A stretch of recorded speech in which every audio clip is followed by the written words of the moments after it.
itu dipanggil empat mata, kayak acara TV ya, empat mata.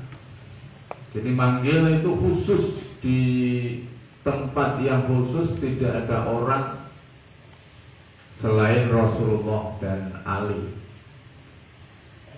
Nah, Ali itu terkenal dengan satu kalimat yang Rasulullah mengatakan, ana madinatul ilmi wa aliyun babuha. Saya itu adalah kotanya ilmu, sementara Ali bin Abi Thalib itu adalah pintunya. Jadi ini menunjukkan apa? Menunjukkan kealiman Ali bin Abi Thalib. Kalau jenengan sebelum masuk rumah, lewatnya mana? Pintu apa melompat? Pintu. Nah, Rasulullah itu rumahnya, Ali itu pintunya. Mudahnya kalau ingin mengatakan, sebelum Anda ketemu Rasulullah, Anda harus ketemu Ali. Jadi kalau misalnya di hierarki, diurutkan itu Rasulullah, bawahnya persis Ali bin Abi Thalib. Pesannya di sini, kalau kita ingin selamat dari Al-Quran, Rasulullah mengatakan, ya Ali, wahai Ali, man utawi sapa wonge iku qara'a maca sapa man Al-Qur'ana ing Qur'an, walam yukhillalan ora ngalalake sapa man halalahu ing perkara sing dihalalake Al-Qur'an, walam yuharrim lan ora ngaromake sapa man haramahu ing perkara kang diharamake Al-Qur'an, karena mongko ana sapa man iku minal ladzina setengah saking wong akeh nabadu kang padha buang sapa alladzina kitaballahi ing kitab suci Allah, wara al-zuhurihim ing dalem buri gegere alladzina. Ini resep yang pertama. Jadi kalau kita ingin selamat, kita ingin Al-Quran itu memberikan safety, safety, memberikan keselamatan kepada kita, maka caranya yang pertama, jenengan harus ngikuti arah Al-Quran, ngikuti petunjuk Al-Quran. Jadi kalau Al-Quran perintah kepada jenengan ke kanan, jenengan harus ikut ke kanan. Kalau Quran perintah jenengan ke kiri, jenengan harus ikut ke kiri. Niku nek jenengan pengen selamat. Bahasanya yang diwasiatkan oleh Rasulullah kepada Ali, barang siapa membaca Al-Quran tidak menghalalkan yang dihalalkan Quran dan tidak mengharamkan yang diharamkan oleh Al-Quran, maka dia seperti orang-orang yang membuang kitab sucinya di belakangnya. Ini bahasa Quran halus sekali. Padahal sebenarnya ini keras. Kelihatannya sederhana. Orang yang membaca Al-Quran tidak menghalalkan yang dihalalkan, tidak mengharamkan yang diharamkan, maka dia seperti membuang Al-Quran di belakangnya. Berarti apa Bapak Ibu sekalian? Menghina, mengejek, merendahkan Al-Quran. Diwaca apa? Ayatnya misalnya, innama harrama alaikumul maitata waddama wa lahmal khinziri wa ma uhilla bihi li ghairillah. Itu artinya apa? Sesungguhnya Allah mengharamkan bangkai, maitah. Yang kedua darah. Yang ketiga daging babi.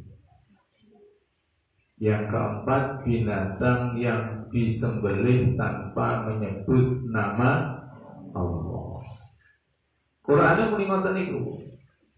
Tapi bangkainya tetap dimakan terus.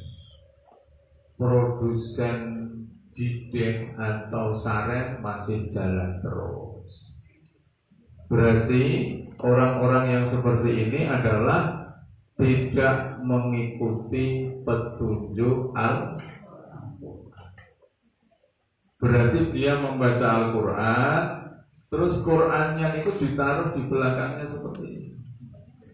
Di Quran kok disiliti bahasa gampang. Itu makna dari dengan membaca Quran, tetapi petunjuknya tidak diikuti. Itu seperti itu. Dan kalau orang seperti ini, dia tidak akan selamat hidup.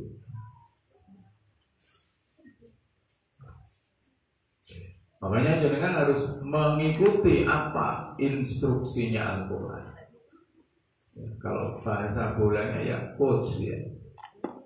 Coach ST-nya apa Patrick Clifford. Harus diikuti itu. Kalau nggak ngikuti ya bahaya. Contoh lagi misalnya, wala ta'kulu amwalakum bainakum bil batili wa tudlu biha ilal hukami litakulu fariqam min amwalin nasi bil ith. Jangan sekali-kali kamu memakan harta orang lain dengan cara kamu kemudian mengajukan kepada hakim, yang hakim itu nanti memberikan kehalalan bagi Anda. Ini yang kemudian ada istilah namanya money laundering. Jadi Al-Quran itu bisa tentang istilah-istilah kayak begitu. Cuman bahasanya yang hari ini kan tidak bisa. Money laundering itu pencucian uang. Jadi jangan duit terus jangan cuti kalau rinso. Bisa dengan money laundering itu. Ya, saya khawatir ibu-ibu yang lain yang nggak paham nanti dikasih tahu money laundering itu pencucian uang. Dengan korupsi, tapi tidak di atas namakan dirinya, di atas namakan orang lain. Terus nanti kalau kemudian kecekel harus dibawa ke pengadilan, dengan sewa lawyer, sewa advokat. Jangan bisa menang dari situ. Padahal jelas-jelas sumbernya salah. Itu namanya money laundering. Jadi murid An-Nasr butuh pintar. Jangan yang ngerti money laundering apa. Jadi nggak boleh kita memakan harta orang lain dengan cara yang batal, itu nggak boleh. Yang boleh memakan harta orang lain dengan cara yang sah. Jual beli misalnya. Saya jual, Pak Agus beli, saya mendapatkan laba dari apa yang saya jual, itu namanya halal. Nah, supaya kita tahu bahwa itu instruksinya Al-Quran seperti itu, yang harus dikaji, dipelajari, dingajeni, dimunajati seperti ini. Undang wong awasari. Karena kalau tidak dipelajari itu nanti dengan berseberangan dengan hadis yang selalu saya ingat. Kalau ada orang berkumpul membaca Al-Quran yang pertama, yang kedua harus wayatadarusunahu bainahum. Tuntutannya hadis itu tidak hanya sekedar read only, membaca saja. Dengan tajak pintar sedikit. Tidak hanya sekedar membaca saja. Kalau dengan membaca wong nggak ada artinya. ya istilahnya tujuan dari Quran itu tidak dapat. Bukannya tidak penting menghafal, penting. Ini harus saya subsidikan ini, menghafal penting, karena rumah tahfidz itu artinya menghafal. Tapi harus ditambah wa yatadarasunahu bainahum. Jangan kalau membaca tapi nggak ngerti makna bacaan, jangan bisa celaka. Contoh ini yang selalu saya gampang contohkan. Jangan di jalan raya ada lampu merah. Jangan membaca lampu merah, bacaannya itu harus berhenti. Tapi jangan membaca tidak mengikuti bacaannya, celaka. Harusnya berhenti dengan terus. Itu berarti jangan membaca tetapi tidak mengikuti bacaannya. Membaca orang ngerti bacaannya bahwa merah itu harus berhenti, jangan terus ya ditabrak dari arah yang berlainan. Maka membaca harus diteruskan wa yatadarasunahu bainahum. Harus dikaji itu maknanya supaya kita tahu, supaya kita paham, supaya kita meresapi. Jadi nanti kalau jenengan ikut ajang kontes pemilihan lagu ya penyanyi itu, jenengan akan dimarahi oleh Rita Sugiarto kalau jenengan menyampaikan lagu tapi dengan cara yang salah. Orang berita malah kok lagu ini karo nangis gitu. Padahal lagu ini kudu senang, wis numpak bis gitu. Cuki-cuki malah air lewera. Jenengan baru mulai karo Rita Sugiarto. Berarti jenengan nggak ngerti bahwa lagu itu adalah lagu ceria. Nah itu kalau jenengan tahu maknanya lagunya. Nah saya ingin analogkan Bapak sekalian. Nah jenengan membaca Quran dilanjutkan dengan maknanya, dilanjutkan dengan pengertian, dilanjutkan dengan kajian. Dengan siapa? Dengan para ahli, dengan para guru. Karena kalau tidak ada guru kita bahaya. Mesti jangan dengan lagu nih. Kalau memaktis dilelo-lelo pokoknya. Man ana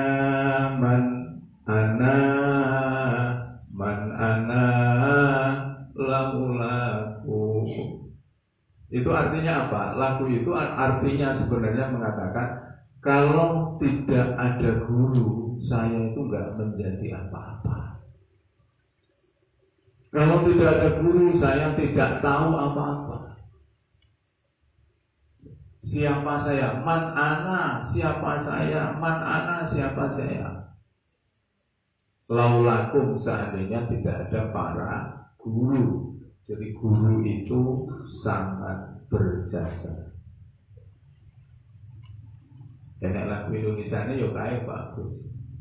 Kita bisa pandai menulis dan membaca karena siapa?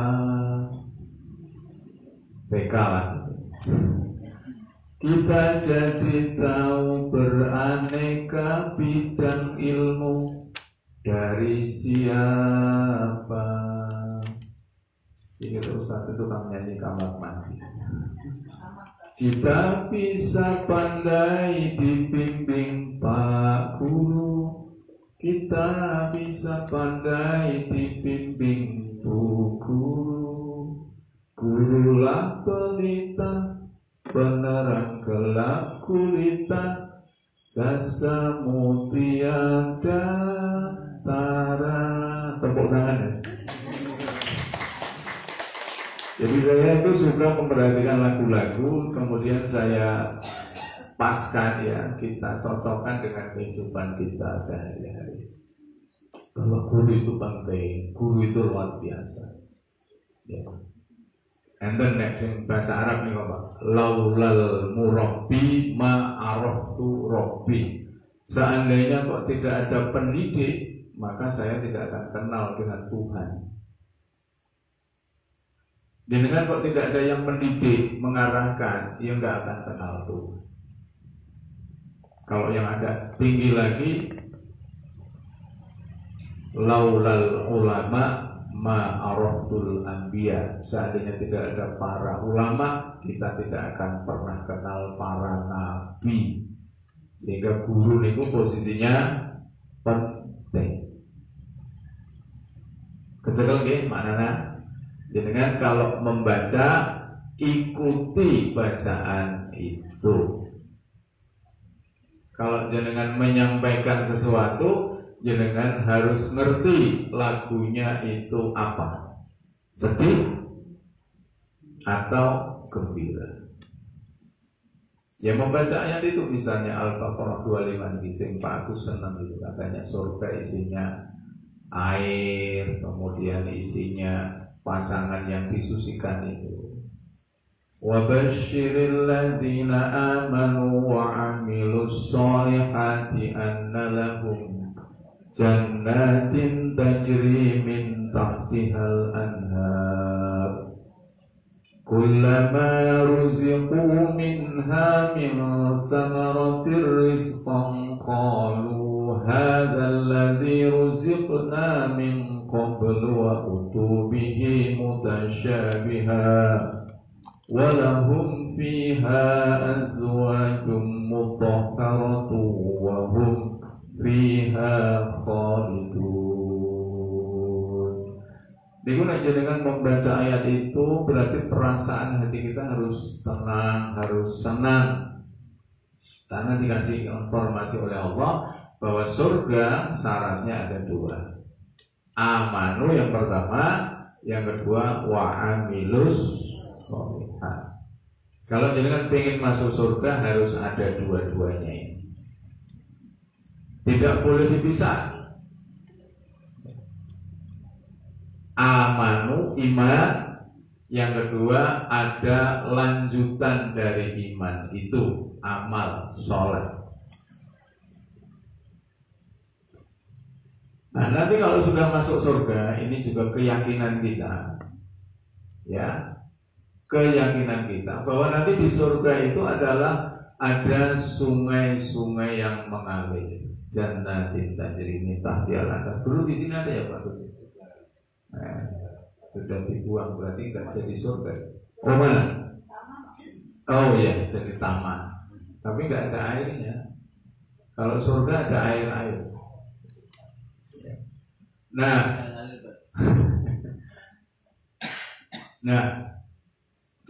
kemudian pada titik ini, pada titik air-air ini, itu ada diskusi juga Bapak Ibu sekalian. Ada diskusinya adalah mengapa surga itu selalu yang dibicarakan air. Saya dulu ngaji dengan dosen saya namanya Prof. Abu Hamsin, ya sekarang sudah jadi profesor itu. Beliau mengatakan ayat Al-Quran itu dialog dengan suasananya.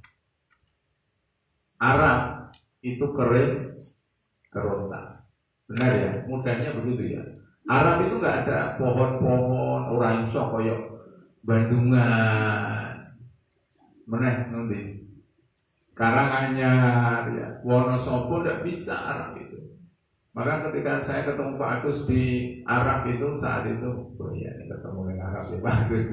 Saya pernah ngomong dengan orang Mesir itu, dia mengatakan bahwa Indonesia qit'atun minal jannah.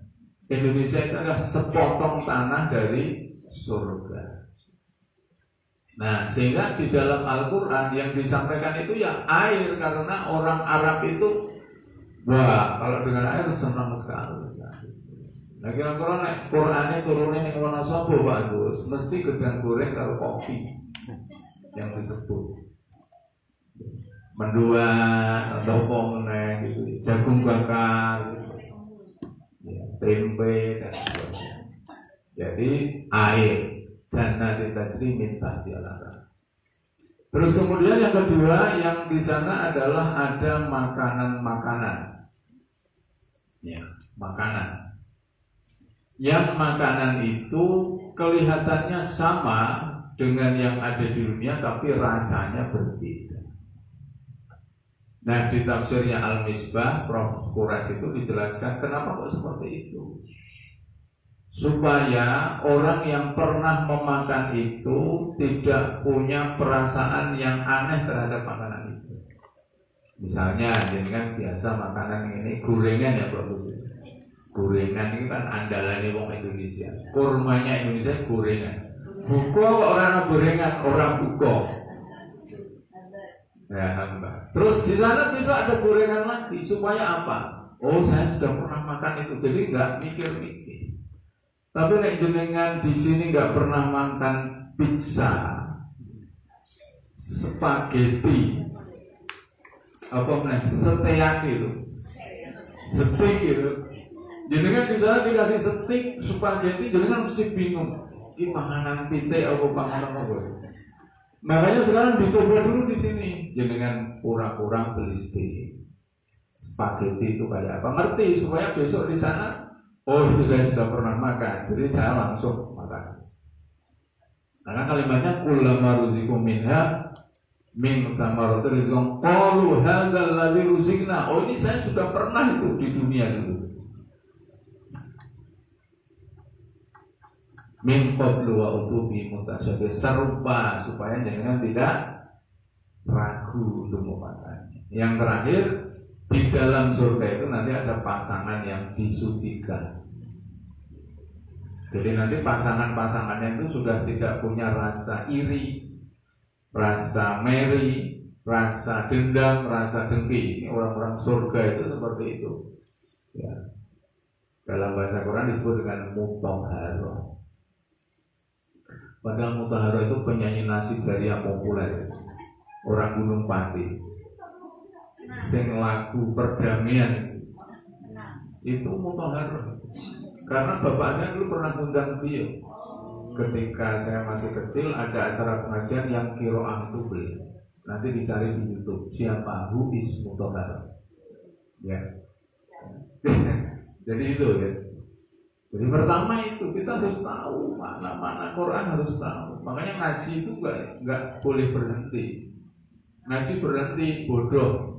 Jadi orang kalau berhenti belajar berarti dia menunjukkan nanti kebodohan.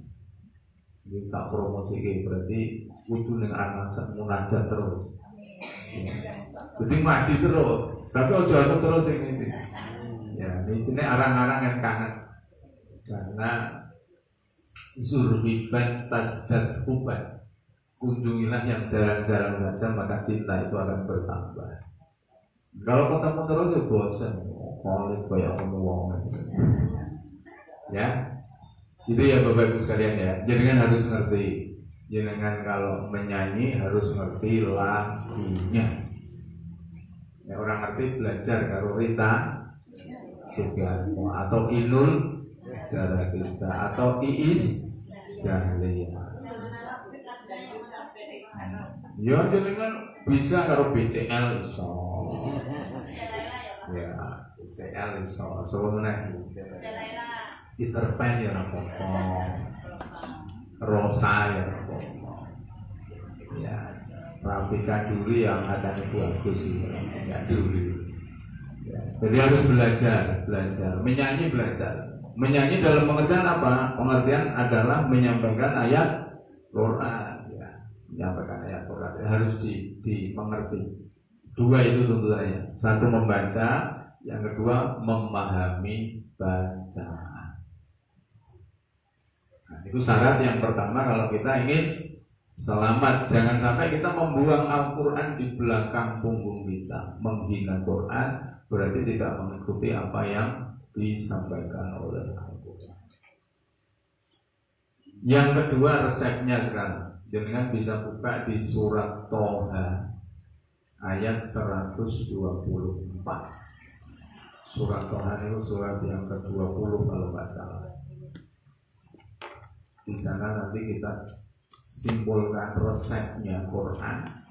Ya, kalau kita ingin selamat maka jangan berpaling dari Quran. Boleh dibuka ayatnya.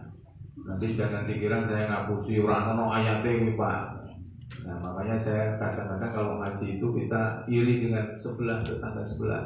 Mereka ngaji itu selalu membawa kitab sucinya, tapi kita selalu bawa HP kita. Nah, HP-nya sudah ada Qurannya, maka Qurannya dibuka. Surat Toha ayat 124. Ini resep kita supaya kita bisa selamat. Buat ketemu Bapak? Nambah? Belum? Ya, saya baca dengan simak ya. Bismillahirrahmanirrahim. Wa man a'rada 'an dzikri fa inna lahu ma'isyatan dhanka wa nahsyuruhu yawmal qiyamati a'ma. Qala rabbi lima hasyartani a'ma wa qad kuntu basira. Qala kadzalika atatka ayatuna fanasitaha wa kadzalikal yawma tunsa wa kadzalika najzi man asrafa wa lam yu'min bi ayati rabbih wa la'adzabul akhirati asyaddu wa abqa. Afalam yahdi lahum kam ahlakna qablahum minal quruni yamshuna fi masakinihim inna fi dzalika laayatin liulin nuha. Sadaqallahul adzim. Pertama, ayat itu mengatakan barang siapa berpaling dari peringatanku. Ya sebenarnya maknanya dengan hampir sama, tapi redaksinya berbeda. Kalau tadi membuang kitab suci di belakangnya, sekarang redaksinya berpaling. Berpaling itu melengos, ketemu kemudian nggak bertatap muka, tapi membuang muka, itu berarti berpaling.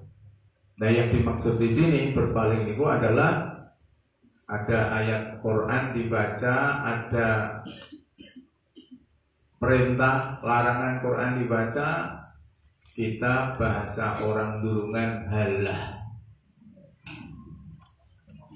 opo. Itu kira-kira berpaling itu seperti itu. Ngapusi, getebus ya Pak, nek wong biyen getebus. Opo ana surga, ana wong mati iso urip meneh. Ono balung kok iso jadi menyatu lagi, bagaimana itu? Di Quran itu ada kalimat romim. Romim itu artinya tulang belulang yang sudah apa? Sudah hancur. Jadi ceritanya ada sahabat, bukan sahabat, ada seseorang yang datang kepada Rasulullah dengan membawa tulang itu. Kemudian orang itu bertanya kepada Rasulullah, Rasul, ini orangnya kafir. Dia mengatakan, siapa yang akan menghidupkan tulang belulang yang seperti ini? Kemudian Quran mengatakan, Qul yuhyihalladzi ansha'aha awwala marrah wa huwa bikulli syai'in alim. Rasulullah langsung mendapatkan ayat itu. Lho sing urip yo Allah yang menciptakan pertama kali. Nah kira-kira orang yang datang kepada Rasulullah yang sombong dengan mengatakan siapa yang akan menghidupkan tulang belulang yang sudah rapuh, yang sudah hancur, itu kira-kira bahasa yang ditunjukkan oleh Al-Quran adalah berpaling. Dia nggak percaya, dia nggak yakin bahwa besok ada kehidupan setelah kematian, ada balasan amal dan sebagainya. Dia nggak yakin. Berarti dia berpaling. Nah, kalau orang berani berpaling dengan Al-Quran,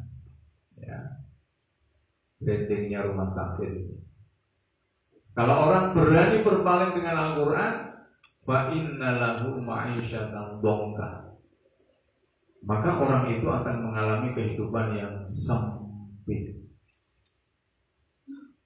Kata orang itu akan mengalami kehidupan yang sempit. Apakah orangnya tidak punya uang, Pak? Punya. Tidak punya jabatan? Punya. Tidak punya harta? Punya.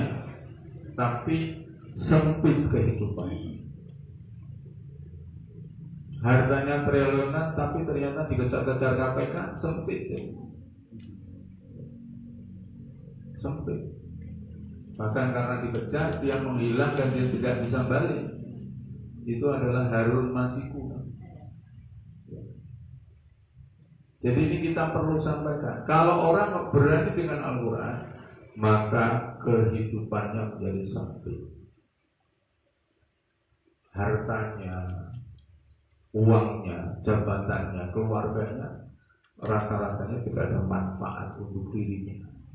Jadi dia merasa sempit. Wah, nggak ada gunanya, nggak ada manfaat. Meskipun dia punya segala-galanya. Yang kedua yang lebih ngeri lagi ini, Bapak Ibu sekalian, wa nahsyuruhu yaumal qiyamati.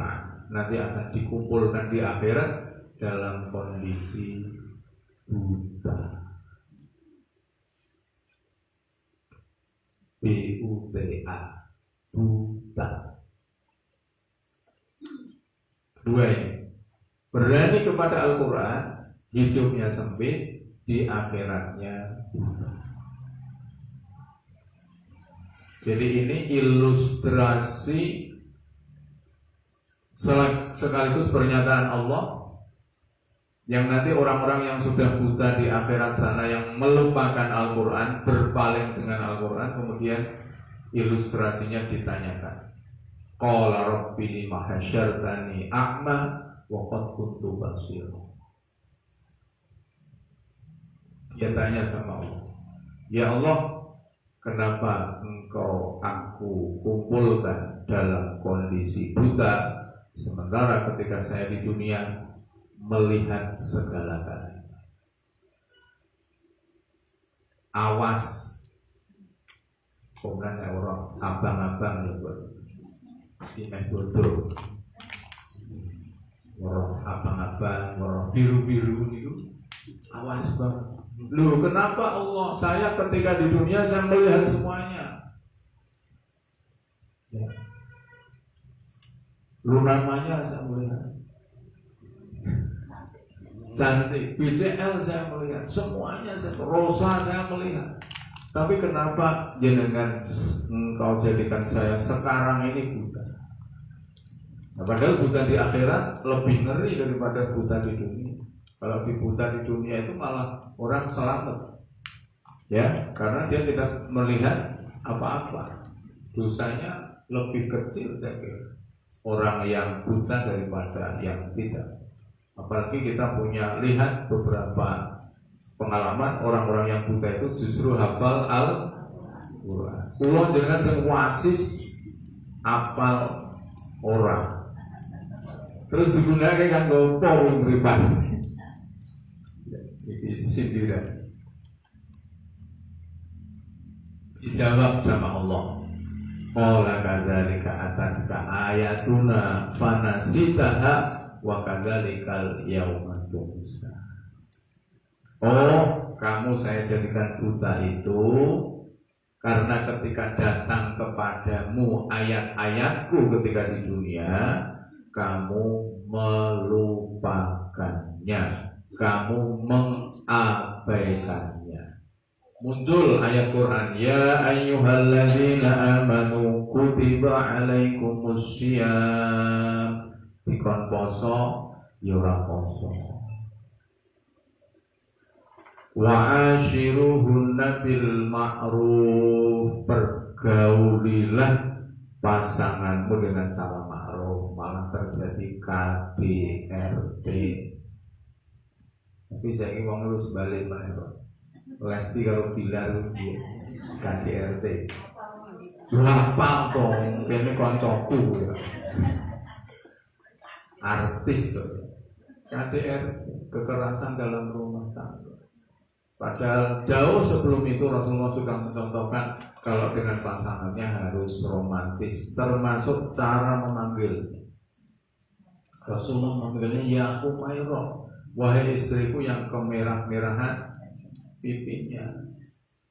Padahal dia durung 13 on. Tapi sekarang sudah dipanggil oleh Rasulullah, wahai istriku yang kemerah-merahan pipinya. Saya kira soal belas onnya malah diantemi. Sampai kemarin awal-awal itu kan diceritakan sampai apa pita suaranya hampir rusak. Tapi ternyata sekarang sudah punya anak lagi dia. Ya. Jadi diabaikan itu kon poso ra gelem, karo bojone kon sampai malah di KDRT ini. Ya. Kon menerima anak apapun dari Allah, laki-laki perempuan malah wa idza busyira ahadukum bil unsa dhalla wajhuhu muswadda wa huwa kadhib. Nek duwe anak wedok dia merah pada mukanya, berarti menunjukkan ketidaksenangan dengan anak perempuan itu. Itu orang-orang jahiliyah seperti itu. Jadi kenapa kamu saya jadikan buta di sini? Karena ketika ayat-ayatku datang di dunia itu, kamu melupakannya, kamu mengabaikannya, kamu berpaling darinya. Wa kadzalika najzi man asrafa wa lam yu'min bi ayati rabbih wal adzabul akhirati asyaddu wa abqa. Demikianlah kami membalas orang-orang yang berpaling itu, dan siksa akhirat sungguh sangat pedih. Wa kadzalika najzi man asrafa wa lam yu'min bi ayati rabbih wal adzabul akhirati asyaddu wa abqa. Afalam yahdilahum kam ahlakna qablahum minal quruni yamshuna fi masakinihim inna fi dzalika laayatil li ulil nuha. Kita diminta belajar dari sejarah yang syunafi masa kini. Ada Fir'aun berpaling, ya hancur hidupnya. Ada Namrud berpaling, hancur hidupnya. Ya. Ada Korun, ada Sa'labah berpaling, hancur hidupnya. Maka kita penting melihat sejarah orang-orang yang datang sebelum kita, kemudian dia mengingkari ayat-ayatnya Allah. Dan ini hanya bisa diambil oleh orang-orang yang punya akal. Inna fi dzalika laayatil liulil nuha. Tanda-tanda seperti itu hanya bisa diambil oleh orang-orang yang punya akal. Ulin nuha itu orang-orang yang punya akal.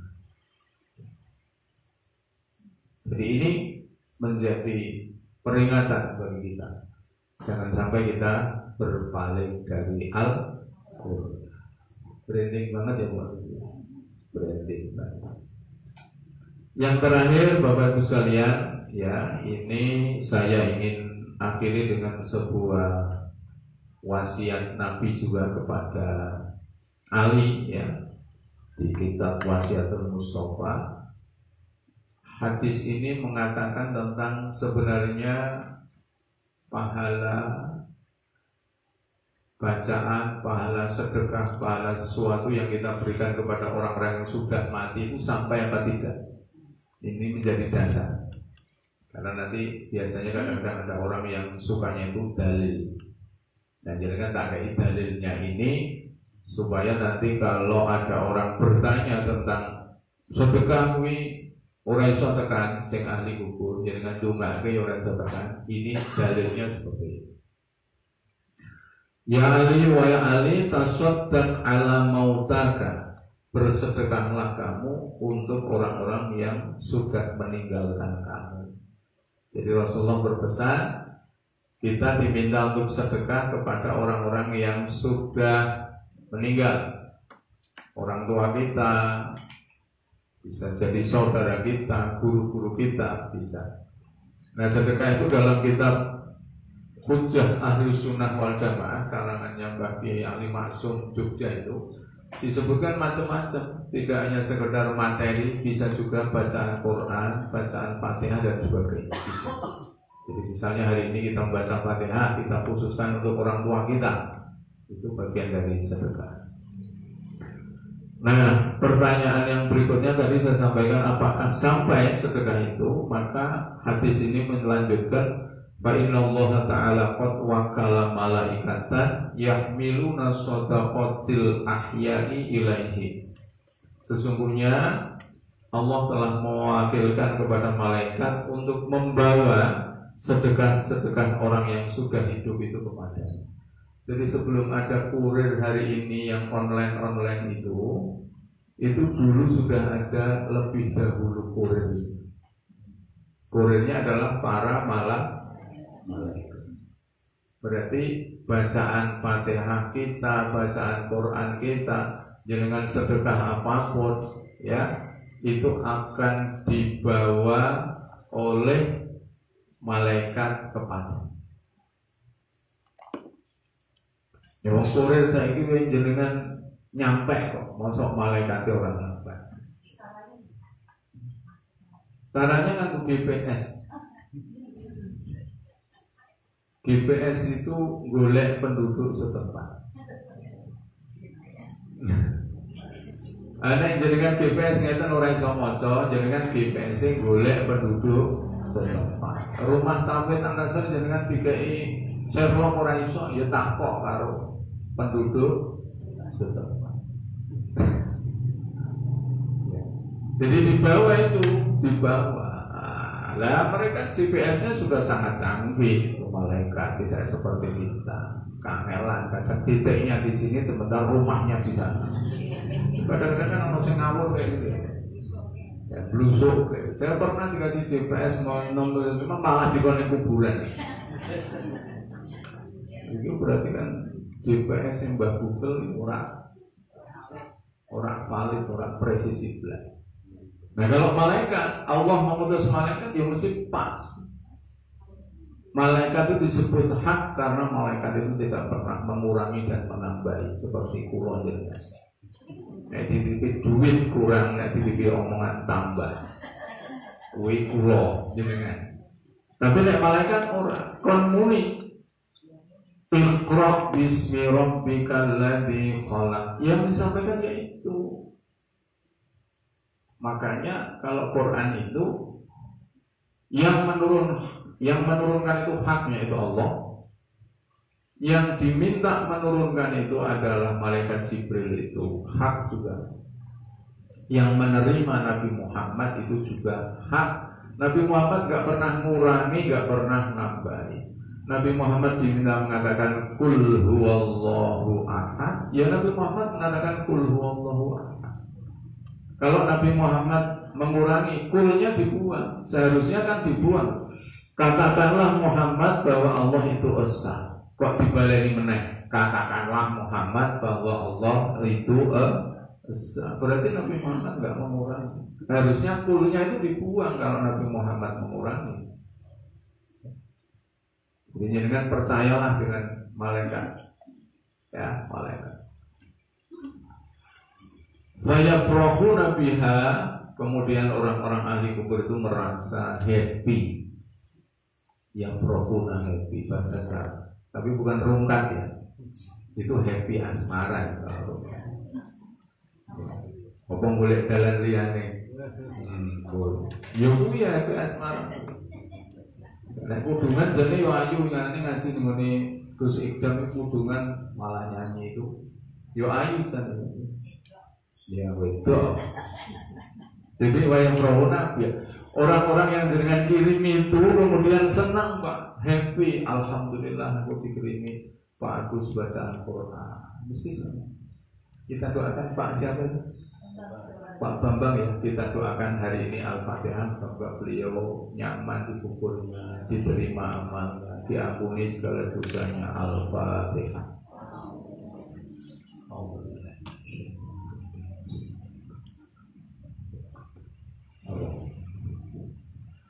Iya, Siratal ladzina an'amta 'alaihim ghairil maghdubi 'alaihim waladdallin. Niku boloku Pak Bambang. Bolo saya kalau ngaji di sini 15 tahun yang lalu. 2010 saya ngajar di sini sampai 2025. Kenal Pak Agus ya, di umroh. Nah setelah senang, wa yaquluna Allahumma ighfir liman nawwara qabrana wa basyirhu bil jannah kama basyarna biha. Mungkin jenengan yang pengen ngerti kalimat ini menunjuk bahwa orang mati masih bisa berbicara dan mendoakan. Ini yang mengatakan Rasulullah. Jadi orang yang mati yang dengan kirimi doa-doa itu, dia mengatakan, ya Allah, ampuni orang yang telah memberikan cahaya kepada kubur kami dan bahagiakan mereka, orang-orang yang mendoakan aku itu, dengan surga. Alhamdulillah, subhanallah. Jadi orang-orang yang di surga, ya orang-orang yang di meninggal itu, yang jenengan kirimi itu, kalau jenengan mengirimkan kepada mereka, mereka itu bisa balik mendoakan kita. Dan doanya luar biasa. Ampuni dosa orang-orang yang telah memberikan cahaya kepada kubur kami. Jadi apa yang kita sampaikan kepada mereka adalah cahaya. Bahasanya, istilahnya lampu. Berarti kenyamanan, kemudian enak dan sebagainya itu adalah karena doa-doa itu.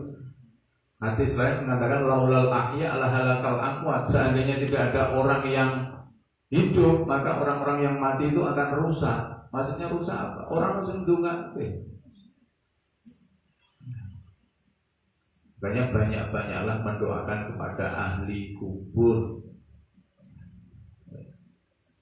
Jadi ini satu hal yang luar biasa saya pikir ya, menjadi penutup kajian kita. Semoga apa yang kita sampaikan ada manfaatnya. Kita tutup dengan doa ya Pak Presiden. Dan ini sarapan.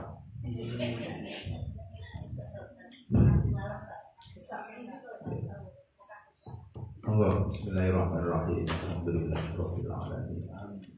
Hamdan na'imin, hamdan syakirin, hamdan yuwafi ni'amahu wa yukafi mazidah.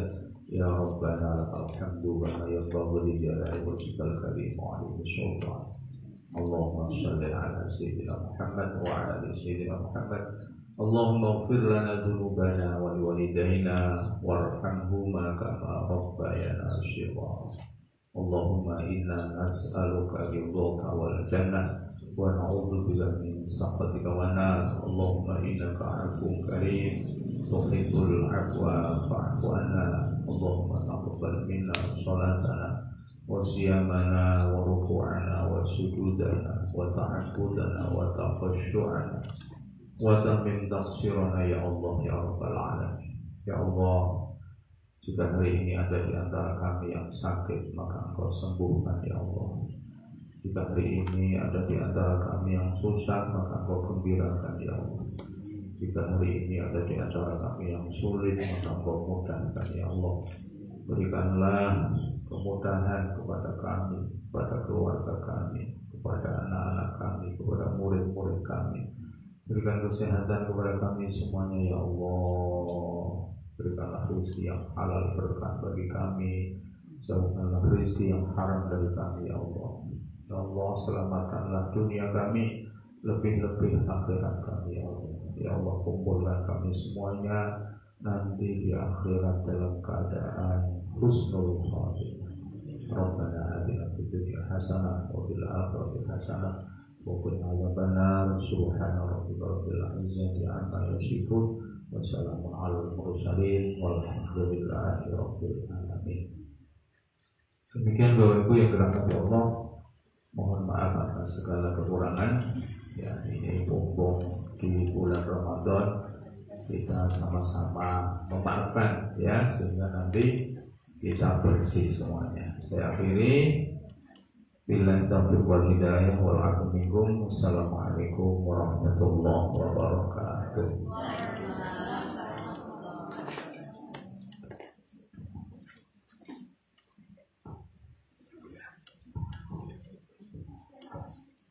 Alhamdulillah, demikian tadi kita simak bersama apa yang disampaikan oleh beliau. Saya panggil Pak Kiai ya, jadi sekarang ya terpantas itu waktunya di Pak Kiai Khalid ya. Mudah-mudahan apa yang disampaikan menjadi penguat untuk kita meningkatkan keimanan tadi, keimanan ketakwaan kita pada Allah Subhanahu wa taala dan ketaatan pada Rasulullah, dan semangat untuk melakukan amal-amal soleh.